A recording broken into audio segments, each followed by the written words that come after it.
بسم اللہ الرحمن الرحیم۔ السلام علیکم، میں ہوں سیبی کاظمی، آپ دیکھ رہے ہیں یوٹیوب۔ پہلے اہم خبریں آپ کے سامنے رکھوں۔ انا للہ و انا الیہ راجعون کے ساتھ آغاز کرتا ہوں۔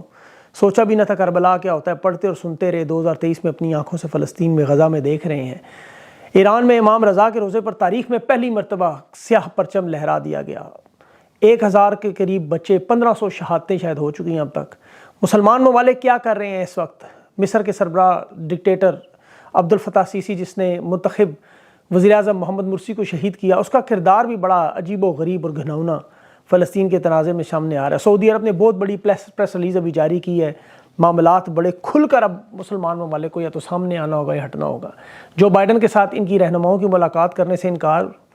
ایرانی وزیر ہنگامی دورے پر سعودی عرب پہنچا۔ سعودی عرب اور ایران کے درمیان فیصلہ کن مراحل کے آپ ہمارے ساتھ ہیں یا مخالف ہیں، کیونکہ اب ہم بڑھنے کے لیے تیار ہیں آگے۔ اردن اور مصر جو ہے وہ جو بائیڈن کے ساتھ میٹنگ کرنا چاہ رہے تھے، عرب اجلاس تھا جس کی بڑی پیش رفت ہونی تھی، وہ بھی کینسل ہو گیا۔ ترکی نے اپنی فوج کو 30 منٹ کے سٹینڈ بائی پر رکھا ہوا ہے، اور ملٹری اسٹیبلشمنٹ ہے جو ترکی کے اندر، ان کے اندر بڑی بے چینی پائی جا رہی ہے کہ ہم کیوں نہیں جواب دے رہے۔ اس دوران جو اسماعیل ہانیہ کے گھر میں حملہ ہوا، 14 لوگ، اس کے بیٹا، پوتا، پوتیاں، بھائی، بھاوج، 14 افراد اس کے خاندان کے اسرائیل نے مار دیے۔ اور جو اسپتال پر حملہ ہے اس میں مغربی ممالک بھی اب حمایت نہیں کر رہے۔ میڈیا نے اپنی طرف سے بڑا پروپیگنڈا کیا، لیکن ان کے سارے جھوٹ جو ہے وہ کھل کے سامنے آگے پکڑے گئے۔ یہ لوگ پہلی دفعہ آزادی ظاہر رائے کی بات کرتے ہیں۔ مسلم دنیا میں سفارت خانوں میں کے باہر اسرائیل کے اور میکڈونلڈس پر اور ان کی تنصیبات پر لوگ وہاں پہنچ رہے ہیں۔ یہ بڑا تاریخ کا پست، ذلیل، وحشی، بدترین رات تھی کل۔ انسانیت کی ہر حد گزری۔ فلسطینیوں میں غزہ میں کرب و بلا آپ کو پتہ ہے بنی ہوئی ہے۔ ایک پریس کانفرنس میں دیکھ رہا تھا، شہید بچے اپنے ہاتھوں میں اٹھائے ہوئے، ماں باپ، اور ایک بچہ، ایک ڈاکٹر صرف وہ اس کے اوپر کھڑا بات کر رہا تھا۔ یہ عجیب پریس کانفرنس۔ یہ حملہ انسانی تاریخ میں ایک بہت بڑا حملہ ہوگا یہ، اور اسرائیل کا پہلے حملہ نہیں ہے، اس سے پہلے انہوں نے کیے، اردن میں فیلڈ اسپتال پہ کیے ہیں، اقوام متحدہ کے ایک اسکول میں کیے ہیں جس میں 30 بچے تھے، کرسچن اسپتال میں، اس میں غزہ میں ہوں۔ لیکن یہ حملہ جنگی جرائم کی میں تاریخ دیکھ رہا تھا، اس میں ایک بہت بڑا حملہ تصور، اسپتال میں۔ اسرائیل کا جھگڑا حماس سے، القاسم بریگیڈ سے، لڑے ان سے جائیں، لیکن غزہ کے معصوم بچے، ان کی نہتی ماؤں کا قصور، یہ دنیا تڑپ اٹھی۔ یقین کریں، بائیڈن مجبور ہو گیا یہ کہنے پر کہ اسرائیل کا اتنا بڑا بلنڈر، یورپی یونین، پینٹاگون بھی مذمتی بیان دینے پر مجبور ہو گئی۔ جو بائیڈن نے کہا میرا بھی بڑا دل دکھا ہے، غمزدہ ہوں، میں اردن کے شاہ اور اسرائیل کے وزیر اعظم سے بات کرتا ہوں، قومی سلامتی کی اپنی ٹیم کو کہہ رہا ہوں کہ معلومات اکٹھی، کیا معلومات اکٹھی کرنی، لیکن کہہ رہے شہریوں کی زندگی کے تحفظ کریں، اور بے گناہ لوگوں کے لیے ہم سوگوار ہیں۔ برطانیہ کا وزیر اعظم رشی سونک، وہ بھی پھنس گیا بری طرح، اب کھل کر انہیں بھی اسرائیل کا ساتھ اس طرح نہیں دے سکتے۔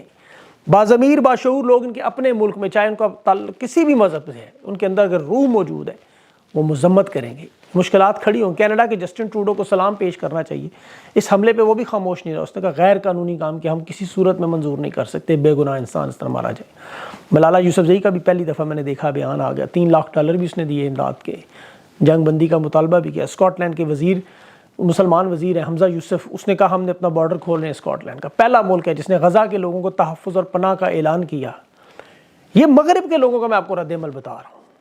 اسلامی دنیا میں تو لبنان کے لوگ اسرائیل کی ایمبیسی کی طرف چل پڑے، ترکی کے لوگ جو ہے وہ میکڈونلڈس کی طرف نکل گئے، اٹلی میں فرانس کی ایمبیسی، تیونس میں ان کی تمام تنصیبات، اور ایران میں آپ کو پتہ ہے پارلیمنٹ کے اندر جو ہوا، آپ سوچ نہیں سکتے کہ وہ اپنی فوج کے ساتھ کہہ رہے ہیں اٹھو نکلو، بس یہ دکھ اور کرب یوم سوگ منایا جا رہا، لوگ روزے رکھ رہے ہیں۔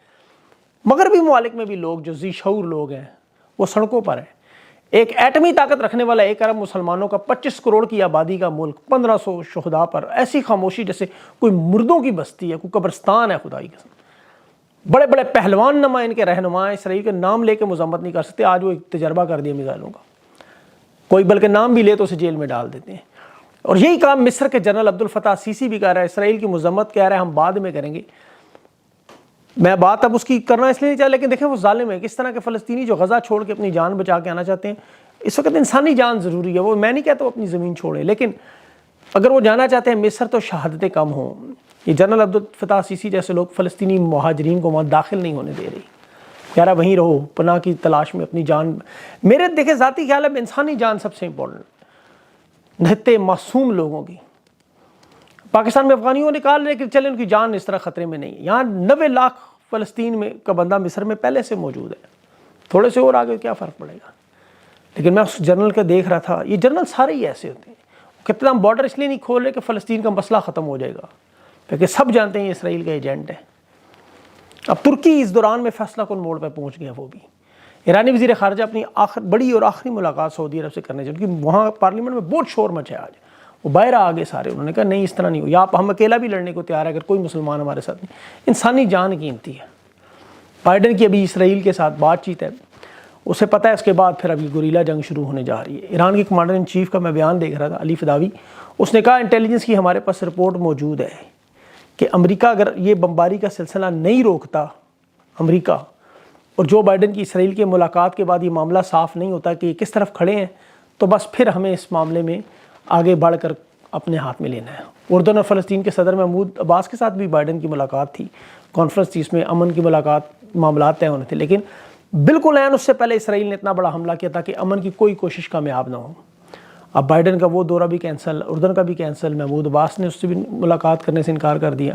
اب ایسے موقع پر امن کیسے قائم ہو سکتا ہے؟ یہ بمباری روک نہیں سکتے، وہ خوشیاں منا رہے ہیں بمباری کر کے۔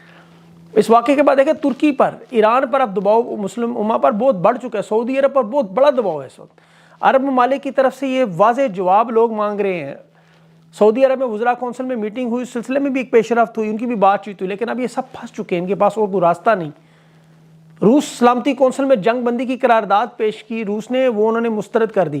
دیکھیں قرارداد بڑی اہم تھی، 9 ممالک کی ضرورت تھی، 5 کا ووٹ، جس میں چین، افریقہ کا ایک ملک ہے گبون، موزمبیق، عرب امارات اور روس، یہ 5 انہوں نے ووٹ دیا کہ جنگ بندی ہونی چاہیے۔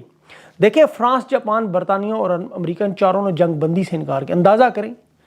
اور 6 ممالک تھے، البانیہ، برازیل، ایکواڈور، گھانا، مالٹا اور سوئٹزرلینڈ، انہوں نے کہا وہ یہ آئے ہی نہیں، انہوں نے کہا نہ آئیں گے نہ ووٹ دینی پڑے گی۔ اب مغربی میڈیا کا کردار بھی سب کے سامنے کھل گیا، سارے جھوٹ پکڑے جا رہے ہیں ایک ایک کر کے، جیسے عراق کی جنگ میں کہتے رہے جی ان کے پاس کیمیائی ہتھیار ہے، ویپن آف میس ڈسٹرکشن ہے، پورا عراق تباہ کر دیا، جھوٹ نکلا، سوری کر کے بھاگ گئی۔ جنگی جرائم میں کتنے لوگ انہوں نے مارے، اس کا کوئی قصوروار نہیں ٹھہرا۔ پھر یوکرین کی جنگ میں آپ دیکھ لیں، اس کے بعد ابھی بچوں کے سروں والی جھوٹی کہانی انہوں نے بنائی، پکڑی گئی۔ اب اسپتال پہ رنگ برنگی کہانیاں کہ جی اسپتال میں حماس کا اسلحہ پڑا ہوا تھا، یہاں حماس نے خود اپنے بندے مار دیے۔ اب اسرائیل کی اپنی جو فیس بک پیج پہ فوج لکھ رہی ہے کہ اسپتال کے اندر طبی ساز و سامان اور عملہ نہیں تھا، تو ہم نے اسپتال پہ حملہ کر کے تکلیف ختم کر دی۔ نیو یارک ٹائم نے 3 طرح ہیڈ لائنز بدلی۔ پہلے خبر لکھی ان کی، دیکھیں آپ، وہ ٹویٹر پہ میرے لگی ہوئی ہے، کہتے کچھ شہری مارے گئے، پھر غزہ میں 500 لوگ مارے گئے، پھر کہتے غزہ کے اسپتال کے اندر دھماکہ ہوا۔ ان کا بس چلے تو کہیں انہوں نے خود ہی وہاں کوئی بنا کے پھاڑ دی ہے۔ الجزیرہ نیوز کو استعمال کر کے وہ ایک نقلی آئی ڈی سے فریدہ خان کے حوالے سے اعلان بھی کروا دیا کہ الجزیرہ کہہ رہا ہے جی حماس نے کروایا ہے، جس طرح وہ بعد میں آئی ڈیز والی نکلی بات، اس لڑکی کی بھی آئی ڈی نکلی۔ $10 ارب اسرائیل کو مدد مل رہی ہے امریکہ سے، اور اسلامی ممالک کیا کر رہے ہیں ایک دوسرے کے ساتھ صرف باتیں، حالانکہ یہ چھینک مارے تو ڈالروں کا انبار لگے۔ امریکہ اسرائیل کے جہاز بھیج رہا ہے اسلحے سے بھرے ہوئے، سعودی عرب سے لے کر یہ تمام ممالک دیکھیں ہم سے باتیں۔ پاکستان تو خیر اس حالت سے بھی گر چکا، وہ تو بات اسرائیل کا نام نہیں لے سکتے، مذمت نہیں کر سکتے، ان کے تو اتنی جرت نہیں ہے۔ کسی ایک کا بیان مجھے دکھا دے بڑے بندے کا، میں ٹانڈی منڈی کی بات نہیں کر رہا، اتنا ڈرتے ہیں جس طرح آپ لوگ ڈرتے ہیں نا سوشل میڈیا پر ان کے خلاف پوسٹ کرتے ہوئے، یہ بھی ڈرتے ہیں اسرائیل سے اس کے خلاف بات کرتے ہوئے۔ ڈر خوف اگر آپ کو ان کا ہے نا، انہیں ان کا ہے، یہ آپ سے زیادہ ڈرپوک ہے حقیقی معنوں میں۔ اس وقت واقعی جنرلی میں دیکھ رہا تھا پاکستان میں عمران خان کو، امت مسلمہ کو واقعی ضرورت تھی۔ 1 ارب میں 25 کروڑ کی آبادی کا ملک ہے، ایٹمی طاقت۔ عمران خان باہر ہوتا آج خدا کی قسم کم از کم بات تو کر رہا ہوتا، سفارتی محاذ پہ کھل کے بات کر رہا ہوتا، ان کو لتاڑتا کم از کم لوگوں کی دلوں کی ترجمانی تو ہوتی، کوئی نہ کوئی بہتر حال تو نکالتا اس کا۔ اس نے تو 2 OIC کے اجلاس کامیاب کروا کے دنیا کو دکھائیے، تو آج چین میں بھی کہیں آخری صفوں میں کھڑے۔ آج پاکستان کے لوگ نے حقیقت میں فلسطین کے لوگوں کے لیے بھی بڑی مایوس ہے کہ اسلامی دنیا میں کوئی مرد کا بچہ نظر نہیں آ رہا جس کے اندر جرت ہو اس طرح کی۔ دیکھیں ان کی جنگوں کا طریقہ کار اب بدل چکا ہے، ویسے تو وہی ہوتا رہا جو دنیا میں پہلے بھی ہوتا رہا، پاکستان میں جس طرح کر رہے ہیں، لیکن اب آپ لوگ دیکھیں کہ انسانی حقوق کی کیمروں کے سامنے دن دہاڑے بدماشی اور اس ملک کی جو حفاظت کرنے والی، اب دیکھیں جو سروسز ہیں، سیکرٹ سروسز، انٹیلیجنس ہیں، پہلے اسے کمزور کیا جاتا ہے، سب سے پہلے اسے کمزور کرتے ہیں، اپنے شہریوں کے خلاف لڑاؤ، جب وہ کسی سیاسی مخالفین کے اپنی حکومتیں بچانے کے لیے، چاہے وہ عرب ممالک ہوں، پاکستان ہو، وہاں مصروف ہو جائیں، اس کے بعد آپ دیکھیں وہ جب انہوں نے گھسنا ہوتا ہے اس ملک میں، وہ پھر تمام ادارے جس طرح پاکستان میں تحریک انصاف کو توڑنے میں لگے رہے، دشمن کو پھر موقع ملتا ہے وہ آپ پہ حملہ کرتا ہے، آپ کے شہریوں کو مارتا ہے، آپ کی تنصیبات کو تباہ کرتا ہے، آپ کے ملک کے اندر گھس کے گنجان آباد علاقوں میں، لاہور کراچی جیسے شہروں میں ایک ایک کو ڈھونڈ ڈھونڈ کے مارتے ہیں۔ ابھی دیکھ لیں، ابھی افغانستان میں بھی انہوں نے افغانستان نے چائنا کے تعاون سے تقریباً 69 لاکھ کیمرہ لگایا اپنے، وہ 70 لاکھ کے کیمرہ۔